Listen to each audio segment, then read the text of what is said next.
Right, so thanks for the questions you asked me the other day.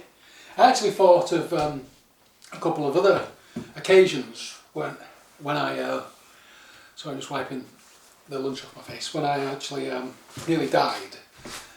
One of the first instances I can remember was when I was actually at the home where I was living in Eccles, and I'd been given the board game Operation, but the battery had died on it, and for some hell-bent reason I thought that I could use the tweezers, which were metal,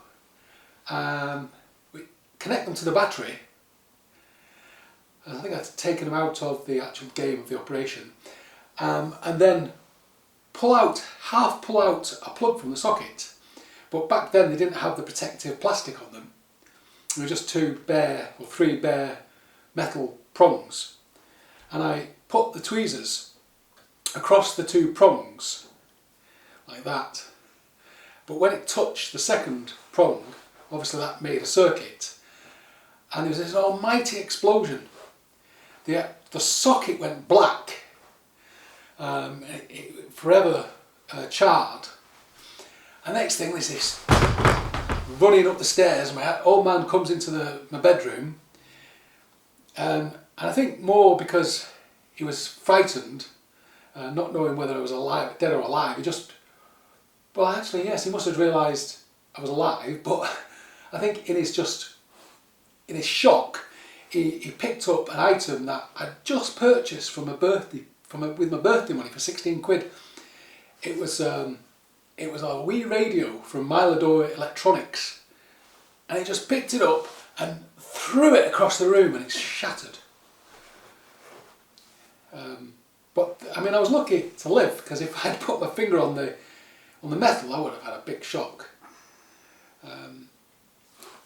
The other one was when I was playing chicken underneath the M62 motorway bridge, as it was back then. It was going over the Manchester Ship Canal, some 180 feet to 300 feet high. Oh, there's two incidences there. So the first one was that they actually, I think they were doing some repair work underneath. So some contractors had lowered some scaffolding underneath the bridge, and then placed planks of wood on the scaffolding. So when you looked up, all you could see was the planks of wood.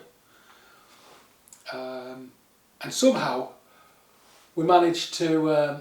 We used the scaffolding. We've gone up, managed to get up at where the bridge touches the end of the bridge. Get up there onto the walkway. Now normally the walkway has it goes right underneath the bridge. It's blocked off by a door that's locked. But because they put the scaffolding underneath, I was able to jump onto the scaffolding and then onto the other side of the door and run across. So ran across right just before the Ship Canal, so right at the main height, about 300 foot up. Then down one of the legs, and was able to open up one of the legs at the bottom so other people could get in. And then some older boys, I was only about 11 or 12, got a big docker's rope, a shipping rope, and thought it would be a great idea if they connected this rope up to the top of the in the middle of the bridge, and somehow I must have drawn the short straw. They thought it'd be great if I got on this rope, so they secured a stick. But the rope was about that thick, it really was thick. They weren't able to cut it, so it was just the extra bit of the rope ran further down between the legs and further down back towards the entrances of the motorway underneath. So I was sitting on perched on this rope, which was about, say, 4 or 5 foot off the ground. I think they must have helped me to get onto it. With two concrete legs of the bridge either side of me, probably about 20 foot apart. And then underneath there was more concrete, which I think was supporting the legs. So there's this concrete plinth as well. So these hoodlums, they all put the rope onto the shoulders and they ran down between the two legs, and there was a slight incline, and it caused me to then be catapulted up in between the legs. So it was great. I mean, I was holding on to this rope, and next thing we were halfway up, and when they got to well, before it got tight, they kind of yanked it. So I went further up and almost touched the underneath of the bridge. And then I fell down backwards. I couldn't see where I was going, but the wind was just rushing past me, and I must have been going about 100 miles an hour. But one thing we didn't calculate was obviously the extra mass as I'm coming down faster would cause the rope to stretch.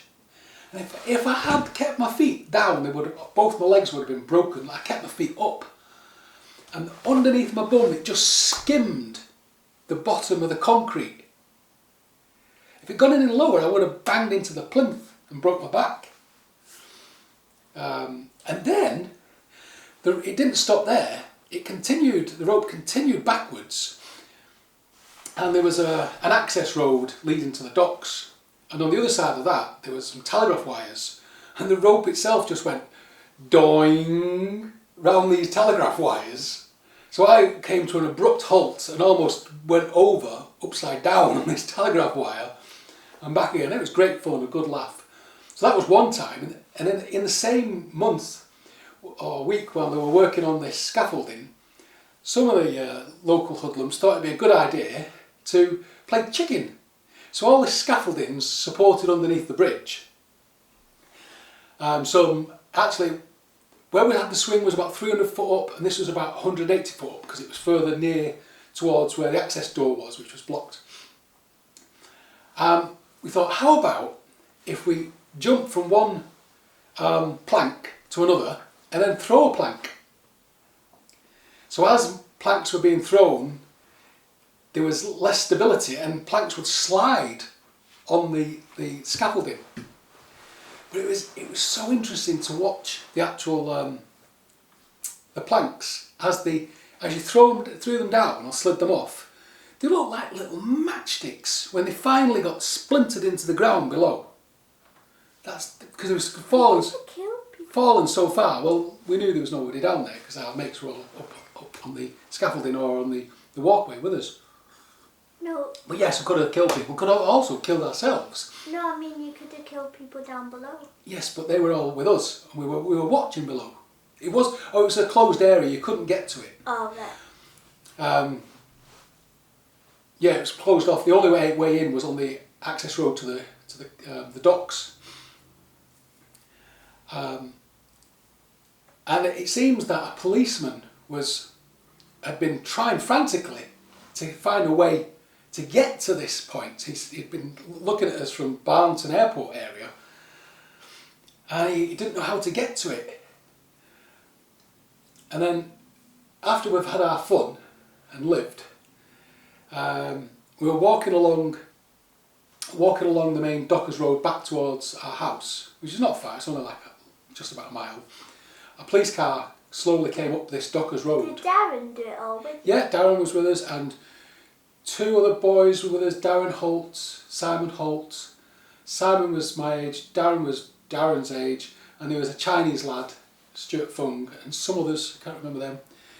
But we're all walking together in this group, and the policeman rolled his window down and said, "Did you happen to see who was up there throwing all those planks off?" And the youngest of them, Simon Holt. No, Darren Holt, yes. Was it Darren Holt? One of the Holt brothers. He just burst into tears and goes, "Yeah, it was us, we did it." Oh, and that was it. We were cautioned. Ended up having to go to a police station and getting a visit from the police at the house as well. Luckily, the company didn't press charges, otherwise we would have had a conviction or something against our names. But they were just upset that it had to take them many days to get more scaffolding back up to the top. So yeah, that's that. Any other questions? No. Okay then. Well, I'll get Luke to do the next interview. And that was part two of part one then. We'll just finishing off part one with these times I nearly got killed. You press the stop button, just on the side of the button.